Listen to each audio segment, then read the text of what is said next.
एक बार गौतम बुद्ध एक शहर में प्रवास कर रहे थे। उनके साथ कुछ शिष्य भी थे। एक दिन उनके शिष्य शहर में घूमने के लिए निकले। वे शहर में घूम ही रहे थे कि तभी शहर के कुछ लोगों ने उन्हें अपशब्द कहने लगे। उनके बुरे शब्दों को सुनकर शिष्यों को बहुत बुरा लगने लगा और वे वापस चले गए। बुद्ध ने देखा कि शहर से लौटकर आए उनके सभी शिष्य बहुत क्रोध में दिखाई दे रहे हैं। उन्होंने शिष्यों से पूछा, क्या बात है? आप इतने तनाव में क्यों हैं? तभी एक शिष्य क्रोध में बोला, हमें यहाँ से तुरंत चलना चाहिए। जब हम बाहर शहर में घूमने गए थे तो यहाँ के लोगों ने बिना वजह हमें बहुत बुरा भला कहा। जिस जगह हमारा सम्मान नहीं हो वहाँ हमें नहीं रहना चाहिए।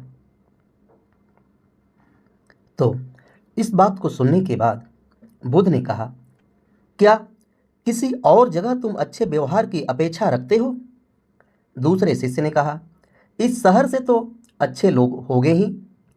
तब गौतम बुद्ध बोले, किसी जगह को सिर्फ इसलिए छोड़ देना ठीक नहीं कि वहाँ के लोग बुरा व्यवहार करते हैं। हमें तो कुछ ऐसा करना चाहिए जिस स्थान पर भी जाएं, उस स्थान को तब तक नहीं छोड़ें जब तक कि अपनी अच्छाइयों से वहाँ के लोगों को सुधार न दें। हम जिस भी स्थान पर जाएं, वहाँ के लोगों को कुछ न कुछ भला करके ही वापस लौटें।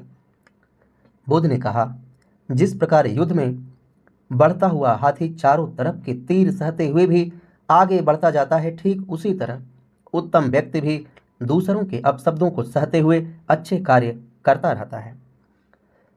खुद को बस में रखने वाले प्राणी से उत्तम कोई और नहीं हो सकता। बुद्ध की बात शिष्यों को अच्छी तरह से समझ में आ गई और उन्होंने वहां से जाने का इरादा त्याग दिया। ऐसे ही मोटिवेशन वीडियो पाने के लिए हमें सब्सक्राइब करें।